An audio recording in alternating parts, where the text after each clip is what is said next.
I stand firmly in the fact that I'm one of the best to ever do this. For the culture, for my coast, and for my city.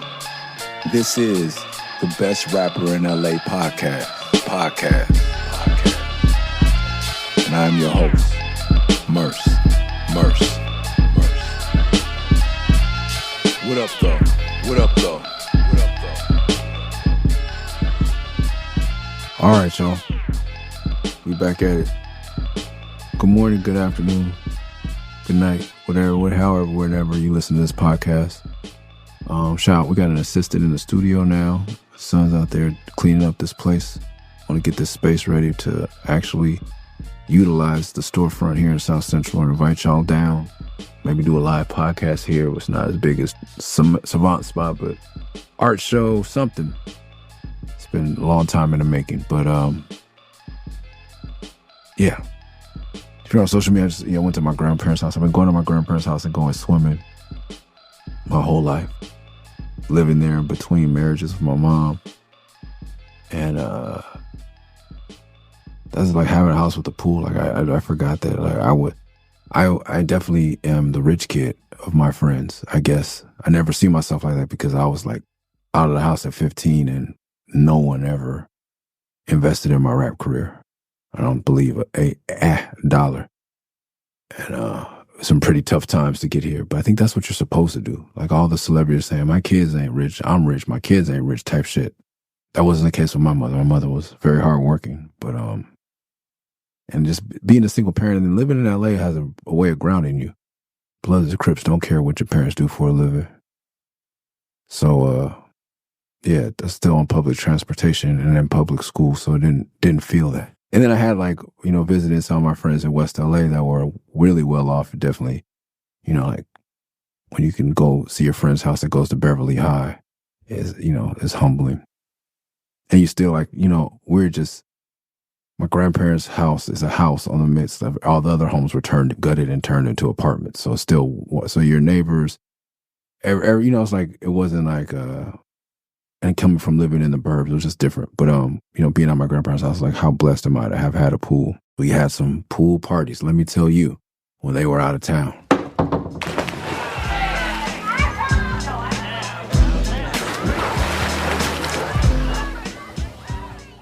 Seeing that, to give me more reason to be grateful. What really was I think the real wealth was my grandfather, even though he didn't believe in what I was doing. His story of being, something like the first person to make it really in his family and coming to LA with $48 or whatever and ended up with a house with a pool and who knows how many gazillion dollars he has. Yeah, just the information and inspiration was there. And I knew that anything was possible. With hard work and just a fearlessness. He definitely gave me that. So it's great, man. And my son's taking out the trash and it's just a way teaching him the work ethic. I don't know if we talked about it here, but I got ridiculed on Twitter for saying something, just want a kind, hardworking kid and we could worry about the books later. And emotionally intelligent and just a kid that's not afraid to get dirty with common fucking sense. Everything else AI can figure out probably by the time he grows up, or he can learn it on YouTube his fucking self.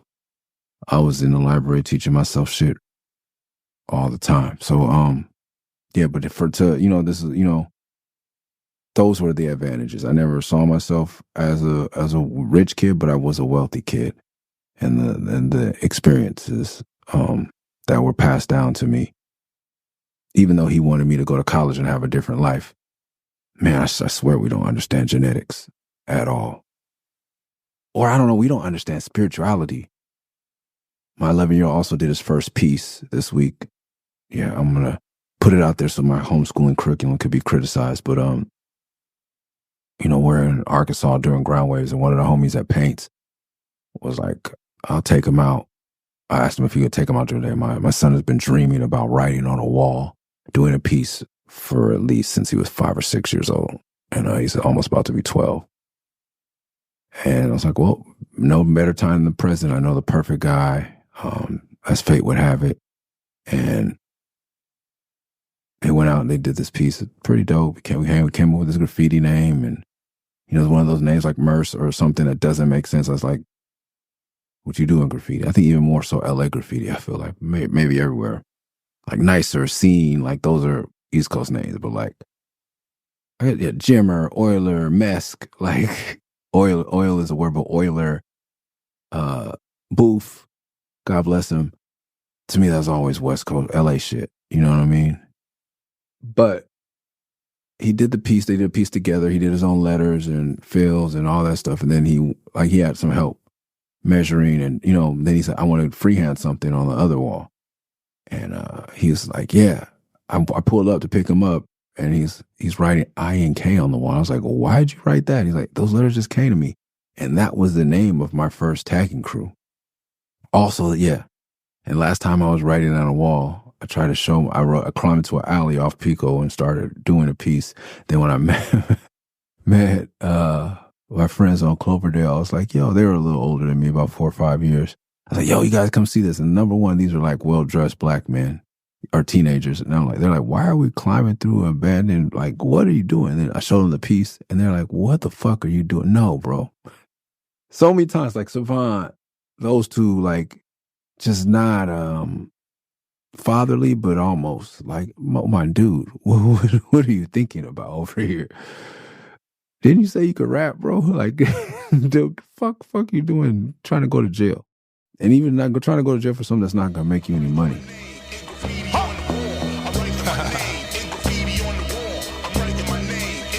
All graffiti artists hold tight. All graffiti artists hold tight. Anyway, we are at Love and Appreciate 2. What you need is some love and appreciation. Gotta treat her like a queen. Murs. Before she walk away. I'm here with Ninth Wonder, and we've been talking about how for our hip hop generation, it seems like there's no more love songs, man. It's like all the women's are B's and H's, and you know what I'm saying? Nobody's man enough to come out and talk about love. Now we'd have to all start with a broken heart. Some dude got hurt and it was ripping him apart, so he made him a song cause he was tired of the pain and the getting done wrong. So Love and Appreciate 2 was a Ninth Wonder produced song that was for Sweet Lord. Tom Wiley was the president of Warner Brothers. His son Ryan, who are they now, I think the co-presidents or people who run Loma Vista, the Common and Pete Rock album you all seem to love so much, and the Killer Mike album the world loves so much, Denzel Curry. Shit like that they signed over there when he was forced out of Warner Brothers. They built this amazing company called Loma Vista. But before then, he was the president of Warner Brothers. And he asked me to come to the house. They check in with you, the president. I don't know if everybody gets to play music for the president of the label. I hope so. But I had it in because I was basically brought over, as you guys know the story, and still ultimately brought over by his son. They gave us the address to this house. And I was like, oh, okay, yeah, off of Sunset. Okay, so they had like a little condo. Like I had been now, like some of the Persian homies, I had like these like really nice condos off Sunset or Wilshire or somewhere over there, like West Hollywood, Westwood area. I was like, okay, they probably live like a little penthouse joint. It was the whole block. It was like, let's just say it was like 1100 Sunset Boulevard. It wasn't like 1100 and then next door was 1102. Their whole house was the 1100 block of Sunset, which is a major, it's not like that is a major thoroughfare of Los Angeles, y'all. I was like, oh shit. Like some shit that, as we started before, like this is what humbles you about living in LA. How I lived in a duplex. My mom rented out the other side. We lived on the other side. I shared a room with my brother. It was a 2-bedroom, but we owned it with help from my grandfather. My mother was able to put a down payment on it. So that was, made me, that was my privilege. But being like humbling, I was like, I'd never seen wealth like this. And I don't think most people black people in America get to like firsthand see the type, like bigger than Different Strokes type shit. Like now you get to see it because rap is that thing like on Cribs and, you know, Rick Ross is always showing off his beautiful acreage and Plies and all these rappers that allow us into their homes that are huge and fascinating. But this was for real. And I was like, holy shit. So to put it in perspective, he's like, okay, well, let's meet it and we'll listen to what you got. They just want to listen down or whatever. So I got to play back. Like, you've been spending this $500,000 budget. You've been at it for about 7-8 months. Let's see what you got. Especially before emails and shit. But I think he's old school. So he's like, let's play it. Let's talk about it. Sit down, drink. I don't think we drank, but like, I didn't drink, but just drink some things, beverages, food, listen to your music. Me and my manager, shout out to Russ once again. He's been on some wild adventures with me. Pool house is as big as the house I lived in with my mom, basically. So when it comes to square footage, I feel. It's not like, sometimes I think of a pool house as like my grandfather, or his pool has a shed where the heater and the pump are. And like there's a deck. That's what I'm thinking, like, okay, enclose one of those. Or one room where the TV and a couch. I had seen that before. People who had a bathroom out by the pool were rich. My uncle had a bathroom that I could never get out of the pool and just walk through my uncle's house like I did at my grandparents' house. He lived in Ladera Heights and he had a pool house. I mean, a pool bathroom. I thought that was rich. This house was huge. High ceilings. The pool house had high ceilings, bro. Vaulted ceilings. I wish I had been watching more home and whatever, garden, HGTV, and I could describe it to you. This palatial pool house. We start playing shit. He's like, oh, this is dope. He's like, you work on something with Knife. Play the Good Lord, Sweet Lord album. Good Lord. Play Sweet Lord. So I play Sweet Lord. He's like, let's put this out. And I'm like, no, absolutely not, sir. I've met with 3 6 Mafia, DJ Toomp. We got a Snoop Dogg feature out. We got a record with will.i.am. Fuck we talking about? Put out the Murs For President Wonder. That's what I've been doing for the past whatever years. So no, sir, not at all. I did not own my masters and argue with motherfuckers and threaten motherfuckers and nah, no, sir. Maybe should have listened to him, but I believe maybe it was him that pushed to get this record on and then was like, definitely have Ninth do at least 3 or 4 tracks on the record. And I was like, oh, for sure. What you need is some love and appreciation. Gotta treat her like a queen before she walk away, before it's too late. I love this beat. This is my pocket. If I had to show someone my pocket, shout out to the homie Eddie Kenyon, and I'm mentor and I've been teasing him about finding a pocket. Like, this is my pocket. It may not be the sexiest pocket, not like an Evidence Dr. Dre pocket, but it's a pocket. Pocket means like where I hit on the beat, like just in the groove, like how I'm riding the beat for the non-rappers. I love leaving space. Slug is the one who taught me about the boom. We had just finished Felt 2, we're getting ready. We had finished Felt 2 a while ago, but mastering letting the track breathe, take a couple bars off like Just Live, let Just Live, like a very Cameron-esque Mace, even though I wasn't the biggest Mace fan, but that type of vibes. Top 5 posse cut verses of all time is Richie Rich on I Got 5 on the Rings. That's the pocket I think I belong on. This motherfucker said 10 words, the whole verse. And I'm sure we've talked about it on this podcast, but I can't talk about it enough. To use a cliche. Where you from? Oakland. Smoking. Tips to crack the chest plate. The zips be so fluffy, the whole town love you. At every event, I'm sacked up, so if you need me, scream double R when you see it.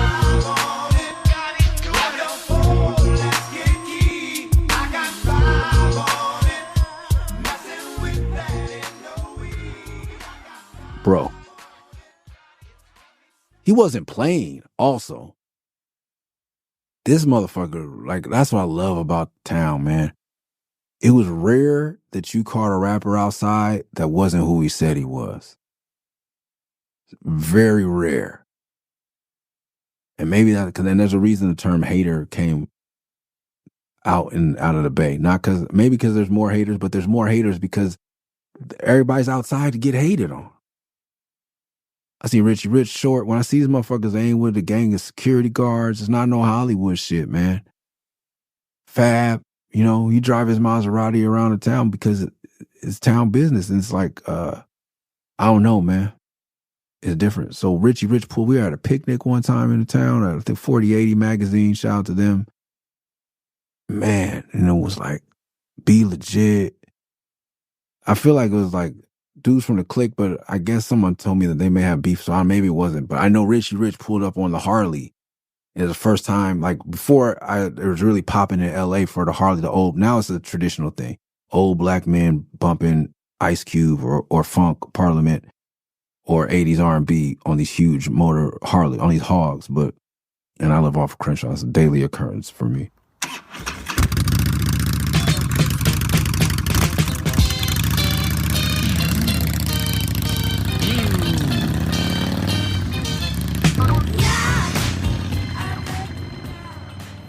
But this is before, or maybe I hadn't been in LA when this thing started, but I had never seen a rapper. This motherfucker had the orange Harley pulled up, like no security. And so he's all around the town, but at the same time, weed is still illegal to sell. Every event, my nigga said, every event I'm sacked up. So if you need me, scream double law if you want to buy an illegal substance from me, I am present and ready to serve you. You don't get more trill, gangster, whatever you stupid, whatever you want to call it. Had a deep admiration and respect for the man. He had been signed to Def Jam. Russell Simmons seemed to be attracted to very authentic individuals. He had Dub C. Yeah, turn the music up a little bit. Warren G, the whole G-Funk family, Dub Shack, the twins, like, these are authentic. J.O. Felony? Yeah.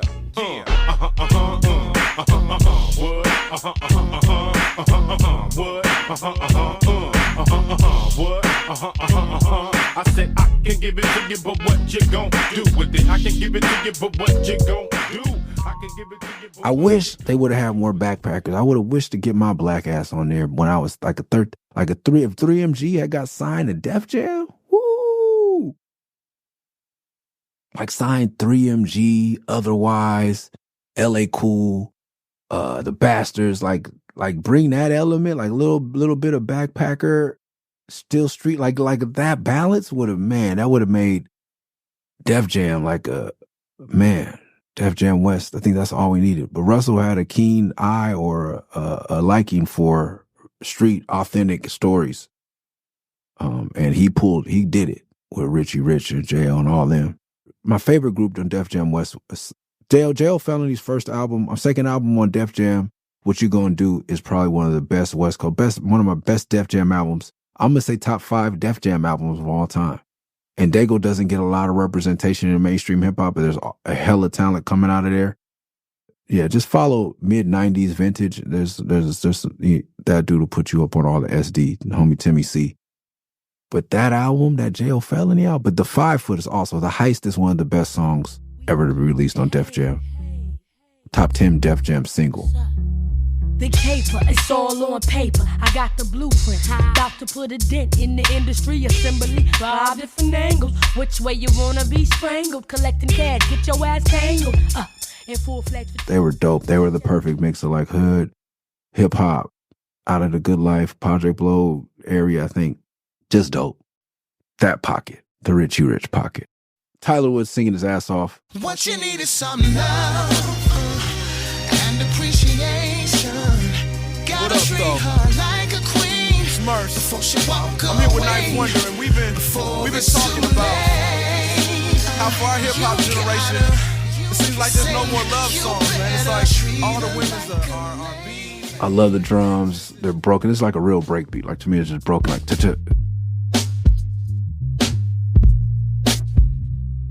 You gotta put a little bit of fucking African drum circle in there for me.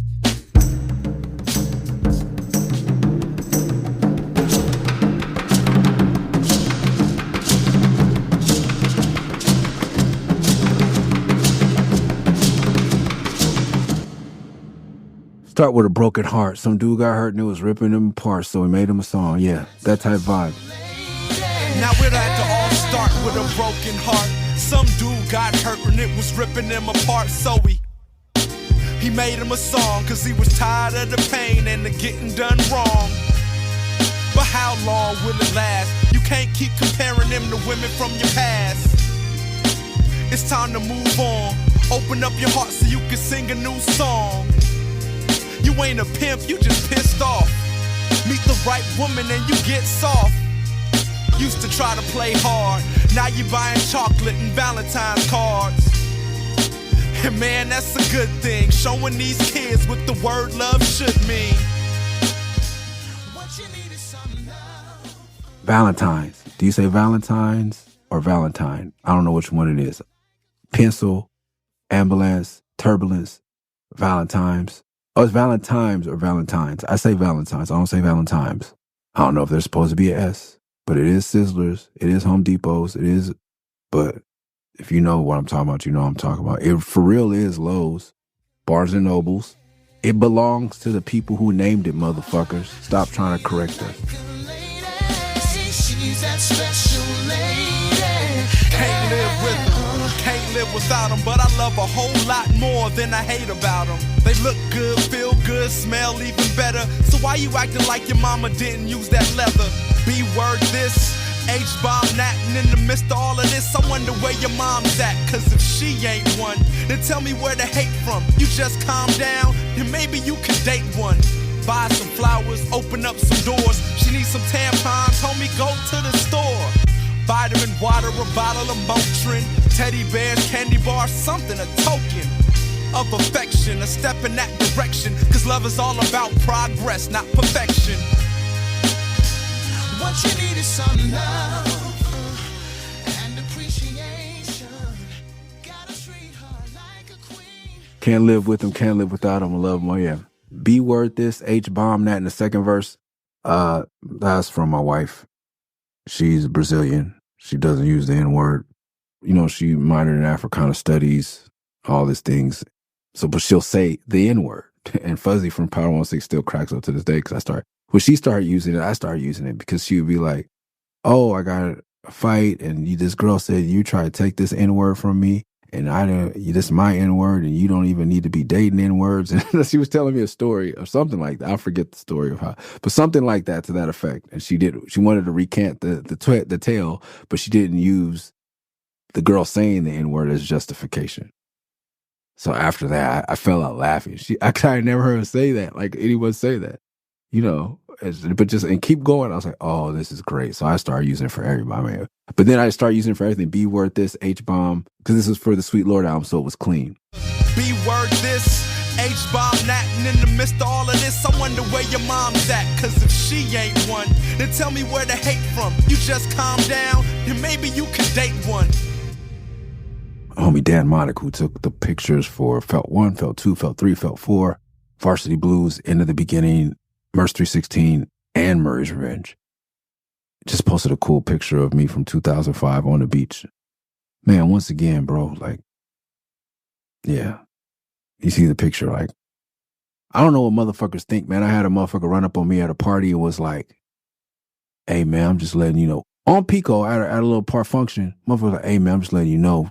Some people might take offense to them shoes. I don't like the blue. I still got the dunks. I think I kept these. I threw away a lot of my dunks that are now worth $800, $900, $2,000 just in the move and the divorce and shit.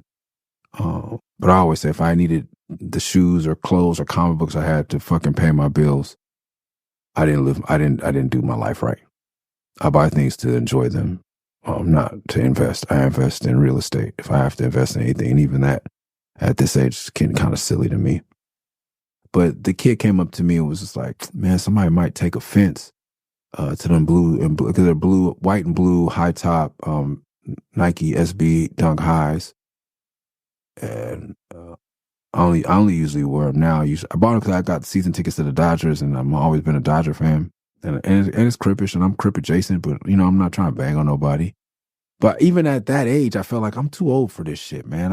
I'm not going, and there's a lot of out-of-towners became gangbangers. I was like, bro, if you're going to press me and give all these other people a pass, like, I felt like, and it was, gangbanging was growing up. You know what I mean? It was just like, if you're not being disrespectful, niggas wasn't trying to really press you over colors anymore. Like, especially me, like, I'm obviously not in the gang. But it's always someone on the fringe as well. And for them, I never, knock on wood, had real problems with real gangbangers because they could see that that's just the weird nigga. Like, it's always the people that are in the gray area with me that want to try to like press me for some reason. Or this gentleman actually could have just been being nice and being like, yo, like, because he didn't know I was in my neighborhood, like, oh, somebody might find that offensive. Or he was trying to be kind, like you offend me. And I can hear that. I can hear, you don't say cuz around me. Did I offend you, man? Cool. Because if I fought you over that, I would be a gangbanger. But I can't go home and change my shoes. I can apologize or whatever, or we can get down. Like, it is what it is, man. You know, that's how I always felt. So he was like, man, you shouldn't, I don't know if you should wear those shoes. And, you know, some people might be offended. I'm like, bro, I've been to the Slauson in these shoes.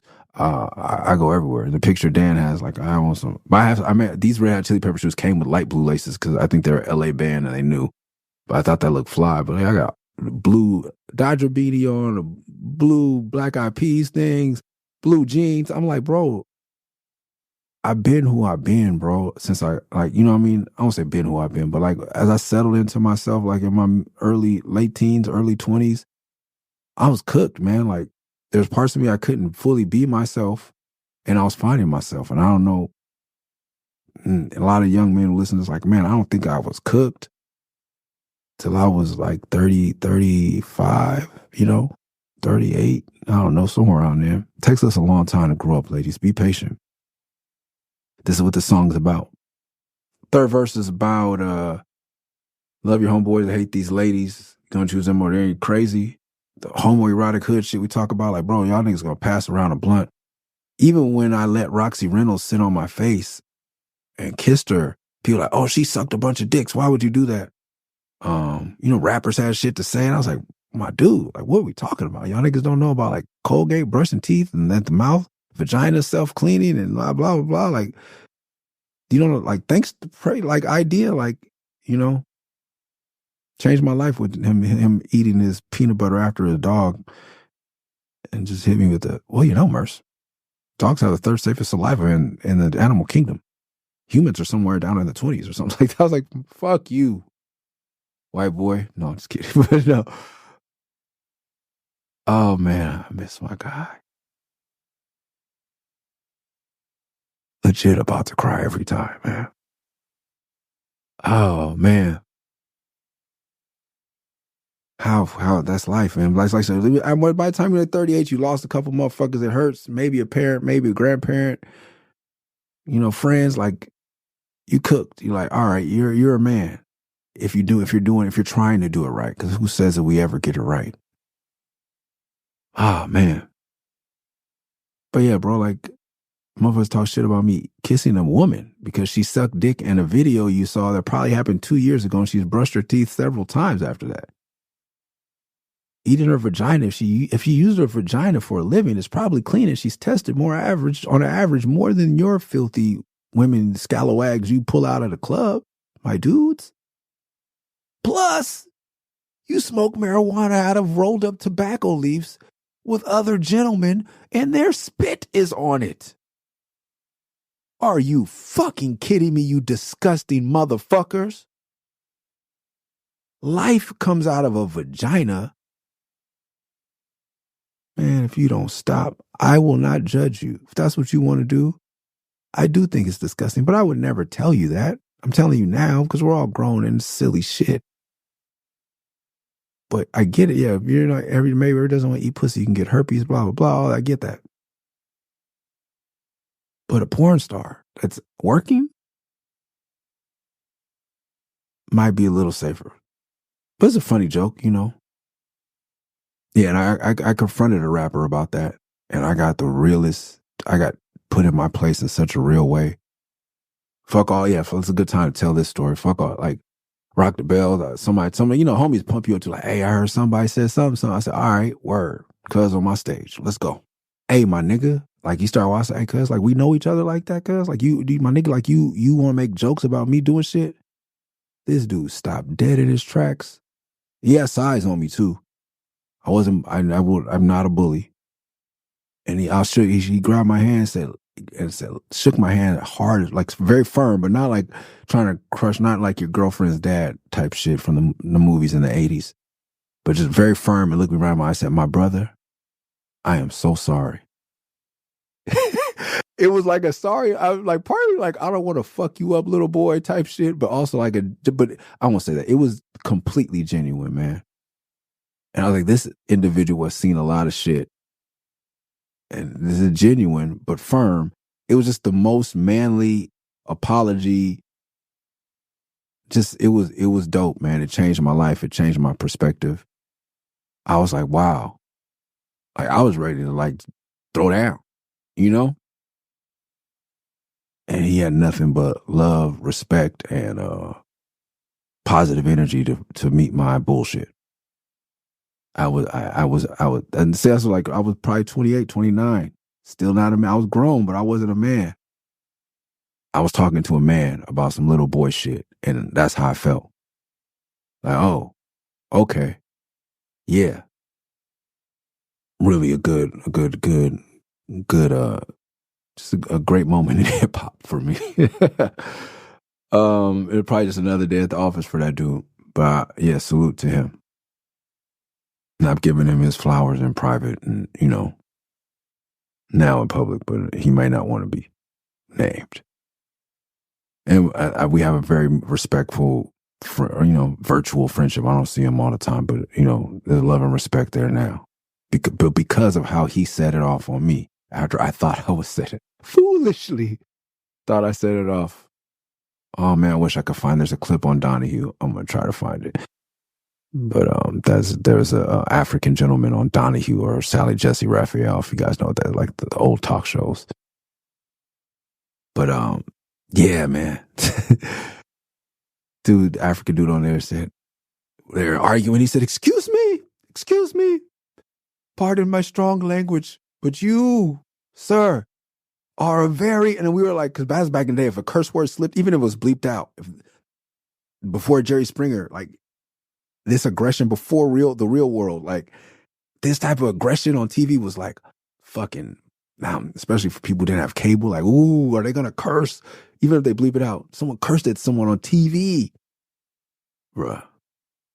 This dude said, excuse my language, but you are a very, very foolish young woman or young man. This nigga said foolish. We fell out. We replayed this. Someone taped it after, because, you know, repeats. And oh man, I think we must have laughed about that for years, bro. And I don't even know if we taped it. We just one of those back when you had to share a moment with the television, you had to be there, had to be present. I was a very foolish person. Just like you are, if you would rather be one of these people, bros before hoes. If you're bi, I get it. If you're gay, I get it. But if you're one of these people that all you rap about is bitches this and suck my dick this and getting the pussy that, and then you say, never put a hoe before the homies? Even a hoe. I want to fuck more than I want to hang out with you guys. Sorry. I want to fuck more than almost anything. I will fast. If it was eating or fucking and for 24 hours, I can only do one. I want to fuck. I don't know when that goes away. What are you doing, bro? What are we rapping about? That was to me too. I'm like, I'm on a major label. I'm going to kick down this motherfucking door right now. I refuse to let any more young men growing up thinking what I thought. Nah, bro. I'm glad I learned, but so this is part of becoming a man. Or my idea of a man. Becoming because you can only be, my ideal man doesn't fit with your description of man. And it's being able to disagree. It's another thing I learned from another older man. To disagree without being disrespectful, and to be disagreed with and not feel disrespected. These are my ideals of a man. Ladies and gentlemen, I am not judging you. I'm making jokes. I'm making light. Whatever gets you through the day without harming anyone else. But as we talk about in this verse or this song, like beating women up, though. Now, if y'all in a fight, the streets is the streets, bro. Some real I just saw, it was like white dude walked up on two young black men, gave them dap, like, you know, the bro dap and everything, and said, you know why they made the sidewalks? Because the streets ain't for every motherfucking body. My brother sent me that. Because he's the one that invented the term. But I say all the time, I'm from the streets, not the sidewalk. Me and him are definitely not from the sidewalk. We may be not from the gutter, and not in the middle of the street, we definitely not on the sidewalk. Yeah, beating on your lady because you're in your bad mood, bro. Like, that's, man, it's hard for me to abide that shit, bro. She's that special lady. You love your homeboys, but you hate these ladies. You gon' choose them over her? You crazy? The ones you post up with, smoke blunts with. Y'all share the same spit. You might as well kiss. Now, don't get me wrong, I love my dudes, but I'ma pick a girl anytime I gotta choose. I like Madden, but I love orgasms, and I'm not trying to have the same problems you're having. Cause you're confused, a scared little dude, beating on your lady cause you're in a bad mood. You're insecure, a little unsure, don't know how to deal with the feeling so pure. It's called love, it's joy and pain, but you gotta take some risks to enjoy the game. What you need is some love. But there's a space I struggle with, because I had to forgive my father for that shit. I had to forgive my stepfather for that shit. These are men I buried, and also death just puts it in perspective. There are men in my family and men are close to me that have beat women that I have grown or just grown into regret. You know? I see my stepfather pull up at the house when we moved out and like be nice as fuck to us, sober as fuck, wanting my mom back so bad. And me not wanting to leave the house. And he's like, she is safe. I promise you. I promise you. And I think he peeled off like 200s. And like, please just give us some time alone. I was like, I looked at my mom and said, $100 is stupid. But I was like, you know what? And he made efforts in earnest to repair before he passed away. And that was, early on becoming, maybe this gave me a little head start on maturity and forgiveness. But I think it's, was the wake of Harrison Ross? One of the traditional black funeral homes in L.A., I believe so, right by Lamert Park, whatever one that one is. We went to view the body. We had to sneak in. The family was mad, all kind of shit. So much shit that I had to deal with as a kid. Like, well, fuck, man, the nigga is dead. Like, why are y'all tripping?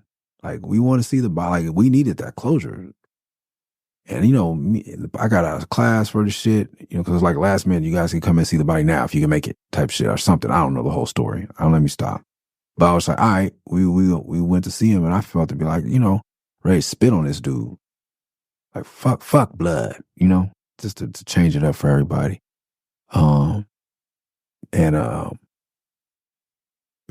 me and my brother had to ask to leave and go to the restroom. We both looked at each other and started bawling, like face exploding with tears. Like, oh man, I never hated somebody so much. Like, wanted to kill them. Like, you ever sat up till the sun came up waiting for a motherfucker to kill a motherfucker, bro? At 13, 14, 15 years old? No, 13, 14, 12, 13, 14. Like, legitimately. Falling asleep with your fist, like, and then burying that motherfucker and being sad? Like, the nuances, the shit that makes us human, the shit that makes you an adult. I keep saying a man, but that's just, an adult human. It's shit like that. And so please, when I say this is what makes a man, like, but it gives me this weird space where I see it and I'm like, fuck. Yes, domestic violence is horrendous, atrocious. I lived through it. My mother is a survivor. But there has to be some forgiveness and room for improvement. Zero tolerance, but room to, like, it's weird, man. It's a weird thing I still struggle with, and I don't have the right answer. I'm just talking through it honestly with y'all. So when some motherfuckers it's like that, it's the worst thing, it's deplorable. Yeah, man, I know.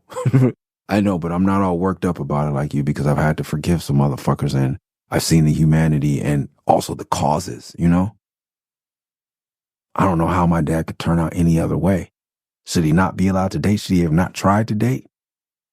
Like, you have your dad walk out on you in the 6th grade and leave you and your 8 brothers and sisters in Columbus in 1960 something, bro. You try going through the foster care as a black kid. Foster cares are fucking horrendous right now for a black kid in the 1960s in the Midwest. And for those of y'all who haven't traveled, like, the Midwest, Columbus, Ohio is not that far from Kentucky, bro. Like, it ain't New York City, y'all. It ain't fucking New York City. Yeah, man. It has to be room for understanding. And shout out to the 5%ers once again. There's knowledge, wisdom, understanding, pieces of gods and earth.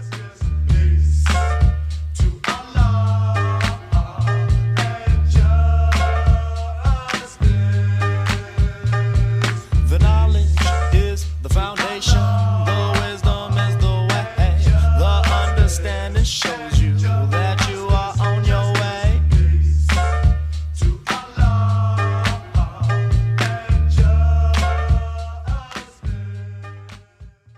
There's joy and pain, but you gotta take a risk to enjoy the game. It's called love, it's joy and pain, but you gotta take some risks to enjoy the game. Rest in peace to Frankie Beverly. We've talked about him on the podcast. And I'm so happy to see. Shout out to Calmatic who loved him. Like, so many people love that man. And also part of the reason that I felt really good, not recording music anymore, but I'll be performing you guys as long as I can, I guess. But just not releasing new music. Like, he said what he had to say, and then Frankie Beverly Amaze tour forever. Till they did their last tour and he just passed away. Before I let you go, yeah, I've got to know that I've got to know all that. I've got to know how before I let you go. Come on now, baby. Hey, yeah. So I'm going to be around freestyling on Twitch. Always going to be an MC doing shows. But him was like, yo, you don't have to make new albums. Joy and Pain is Joy and Pain. People want to see you do that. People want to see me do Batman, like Hustle. Like, this whole keep making music shit is like, I don't know, man. Like I said, I'm not broken like that. I don't need to keep doing it. I'm really happy and if I could say proud of myself. I'm content, not content. Shout out to Mitchell James. I'm content. And I guess now I have to be, I'm tired of I'm content enough that I no longer have to make content. I want to create art. And in order to be in this game now, it seems you have to create content. I hate creating content. It's not my favorite thing to create content. Rest in peace to Frankie Beverly. You make me happy, yeah. This you can bear. And I stood by beside me. Girl, it's the chance. And then I got on the mat, like, and I'm not trying to have the same problems you having. I could have said that, but Ninth let me go back up. Not trying to, you're having. Ninth on production, like a real producer. Not just a beat maker, he's a producer. Like, go back and say it like this. And it's funny. It hit right. It was perfect. Then I'm not trying to have the same problems you're having. And then in there, I'm doing like a smooth radio voice. You can barely in the background. Continue to slow down. 7 minutes of smooth sailing. Brought to you by Slick Rick. We had a dude in our neighborhood, and he's about to get married, which is crazy.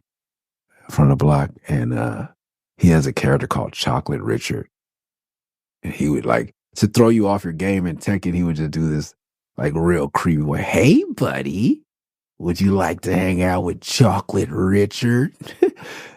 Chocolate Richard's up next on the sticks, buddy. Like, just everything was just over, like, just creepy, pervy voice. So I did that. I want to shout out Chocolate Richard finally getting married. God bless his wife. Because she's probably funny as fuck too. That dude made me laugh so much and was ill at Tekken. Yeah, that's the podcast. Those are all my notes. Peace, y'all. Peace, y'all. Peace, y'all. Peace, y'all.